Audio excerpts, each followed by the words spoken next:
નમસ્કાર વિદ્યાર્થી મિત્રો, આપ સૌનું સ્ટડી પેનલ પર હાર્દિક સ્વાગત છે।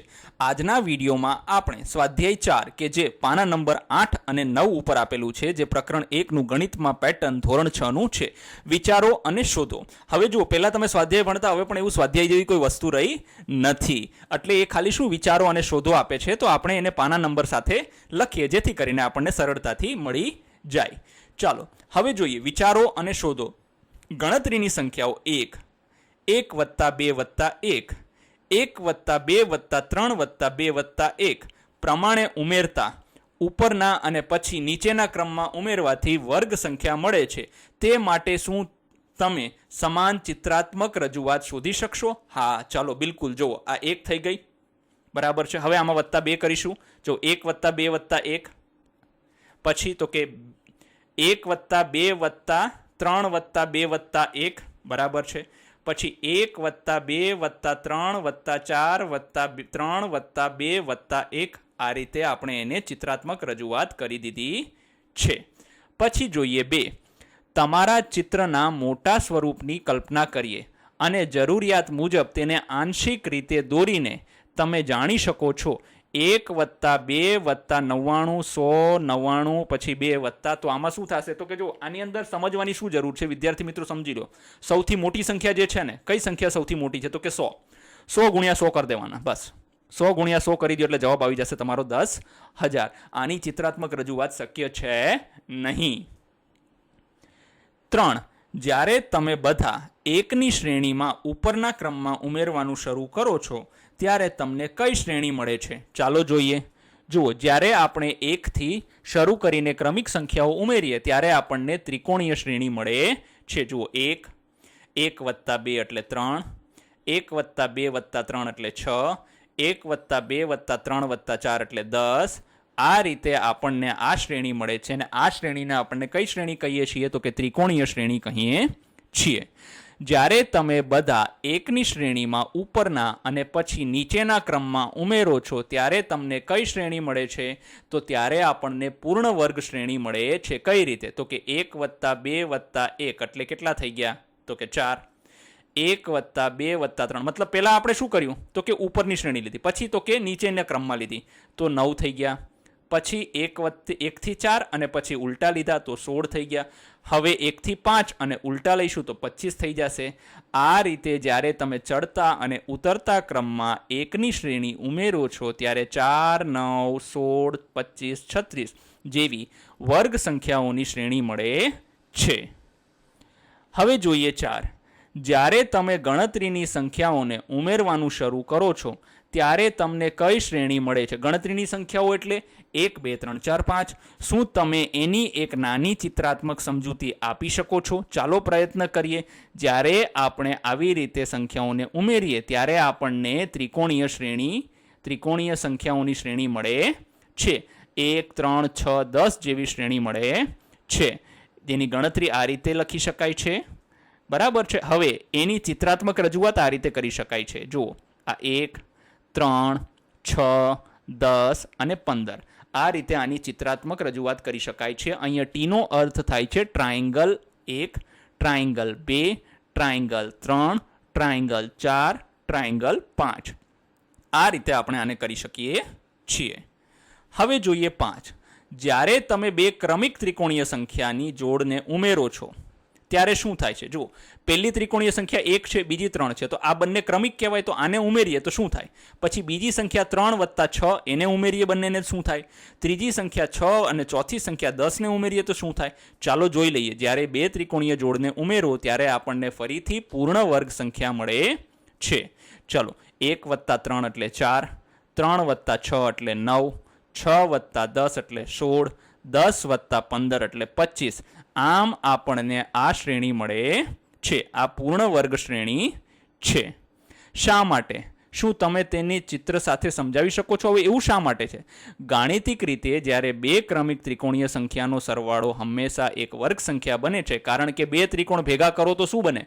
ચોરસ બને છે। તમે ધ્યાનથી જોયું હોય ને તો ચોરસને વચ્ચેથી કાપશો ને તો બે ત્રિકોણ બનશે, એટલે ત્રિકોણીય સંખ્યાનો સરવાળો કરવાથી શું મળશે? આપણને એક પૂર્ણ વર્ગ સંખ્યા મળે છે। જુઓ, આ રીતે આને વચ્ચેથી તમે કાપો તો 2 ત્રિકોણ મળશે.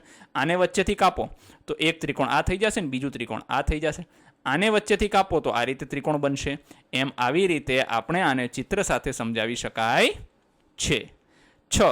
જ્યારે તમે 1થી શરૂ કરીને 2ની ઘાતવાળી સંખ્યા ઉમેરવાનું શરૂ કરો છો, એટલે કે 1, 1 વત્તા 2, 1 વત્તા 2 વત્તા 4, 1 વત્તા 2 વત્તા 4 વત્તા 8, જો આ 2ની ઘાતવાળી સંખ્યાઓને આપણે ઉમેરીએ લો ત્યારે શું થાય છે ચાલો જોઈ લઈએ.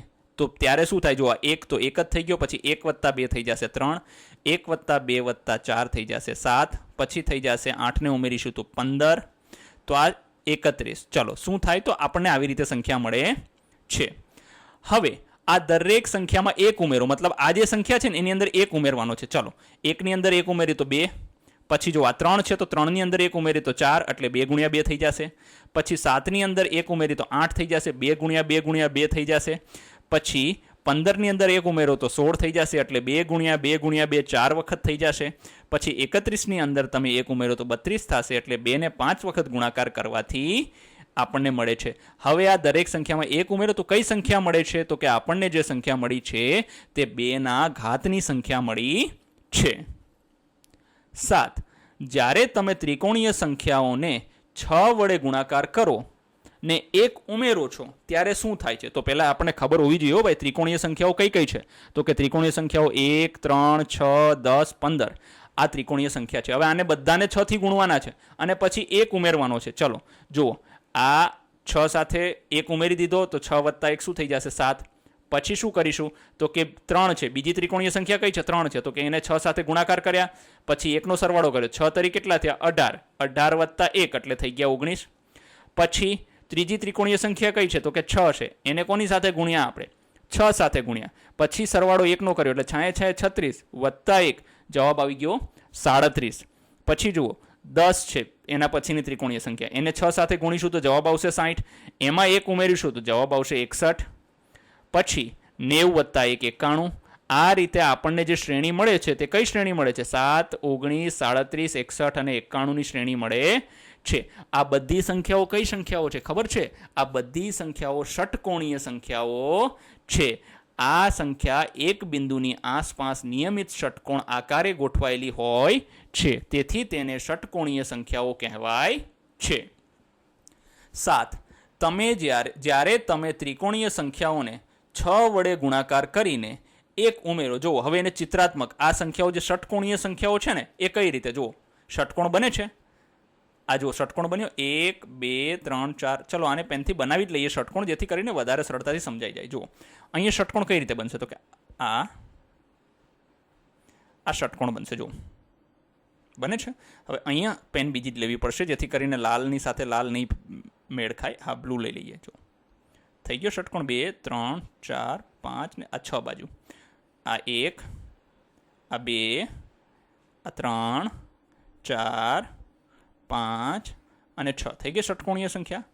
1, 2, 3, 4, 5 અને આ થઈ ગઈ 6. આ રીતે ષટકોણીય સંખ્યા બને છે. આપણે તેને ચિત્ર સાથે પણ સમજાવી દીધી. હવે જોઈએ 8. જ્યારે તમે ષટકોણીય સંખ્યાઓને ઉમેરવાનું શરૂ કરો, એટલે કે 1, 1 વત્તા 7, 1 વત્તા 7 વત્તા 19, 1 વત્તા 7 વત્તા 19 વત્તા 37 લઈએ ત્યારે શું થાય, તમને કઈ શ્રેણી મળે? શું તમે તેને સમઘનના ચિત્રનો ઉપયોગ કરીને સમજાવી શકો? ચાલો, જ્યારે તમે ષટકોણીય સંખ્યાઓનો ક્રમિક સરવાળો કરો ને તો એક ત્રિપરિમાણીય ભાત જોવા મળે છે. જોઈએ આપણે. ચાલો પહેલા 1 તો 1 થઈ ગયું, પછી છે 1 વત્તા 7. જુઓ આ 1 વત્તા 7 છે તો જવાબ શું આવ્યો 8. તો એને શું કહેવાય 2 ગુણ્યા 2 ગુણ્યા 2 મતલબ 2નો ઘન થઈ ગયો. પછી તો કે 1 વત્તા 7 વત્તા 19. જો આ ત્રીજી સંખ્યા છે 1 વત્તા 7 વત્તા 19, એને અહીંયા કર્યું તો 27 થઈ ગયા, એટલે 3નો ઘન થઈ ગયો. પછી 4નો ઘન થશે, 5નો ઘન થશે. આ રીતે તમને કઈ શ્રેણી મળે છે, તો કે પૂર્ણ ઘન સંખ્યાઓની શ્રેણી મળે છે.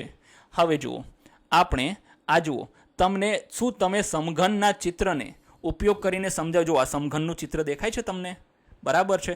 હવે આ સમઘન છે અને ષટકોણીય સંખ્યા બંને એક જ થઈ ગયા. જુઓ ધ્યાનથી જુઓ, આ તમને જુઓ આ 3 રેખા દેખાય છે વચ્ચે પીળું બિંદુ, એ જ વસ્તુ તમને અહીંયા દેખાય છે. દેખાય છે? હવે જો તમે ધ્યાનથી આને સમજવાનો પ્રયત્ન કરશો ને તો આ સમઘન પણ બને છે. જો આમ તમે જોશો ને તો એક સમઘન પણ બને છે, અને એક રીતે જોવા જાવ ને તો આ ષટકોણ પણ બને છે. કેમ ષટકોણ છે? તો કે 1 2 3 4 5 અને 6.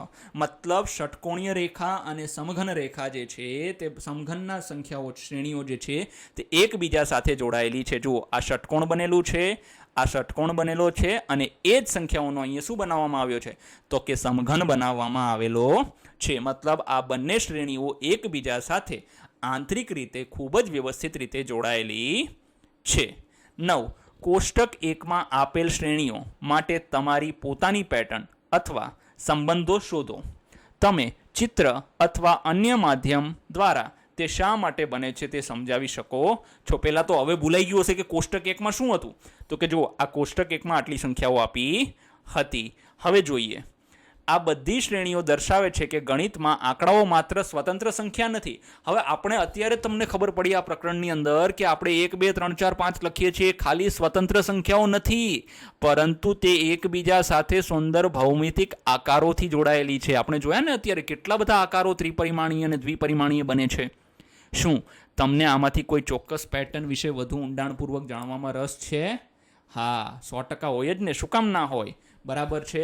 આપણે આ બધી પેટર્નોને હજી વ્યવસ્થિત રીતે અભ્યાસ કરવાનો પ્રયત્ન કરીશું. ધન્યવાદ વિદ્યાર્થી મિત્રો. જો તમારે આ વિડીયોની PDF જોતી હોય તો તમે અમારા ટેલિગ્રામ ચેનલ પર જે ડિસ્ક્રિપ્શન બોક્સમાં લિંક આપેલી છે તેમાં ક્લિક કરીને જોડાઈ શકો છો અને PDF લઈ શકો છો.